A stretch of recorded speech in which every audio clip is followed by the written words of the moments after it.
बिस्मिल्लाहिर्रहमानिर्रहीम। शुरू अल्लाह के नाम से जो बड़ा मेहरबान है रहम करने वाला है। घरेलू टोटके। सफ़ेद बालों को कुदरती काला कीजिए। सौंफ, कूज़ा मिश्री हम वज़न लेकर पाउडर बना लें। हर खाने के बाद 6 माशा खा लें। ज़ाफ़, दिमाग का तरियाक और सफ़ेद बालों को कुदरती काला करना इस नुस्खे का अदना सा करिश्मा है। नाखून का गोश्त।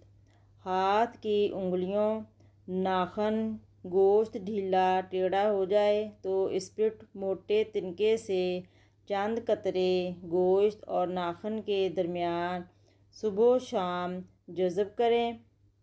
चंद दिनों में ही नाखून और गोश्त बिल्कुल ठीक हो जाएगा। इसके अलावा मज़ीद टिप्स और रेमेडीज़ के लिए आप चैनल को सब्सक्राइब कीजिए, वीडियो को लाइक करें, प्यारे प्यारे कमेंट करें।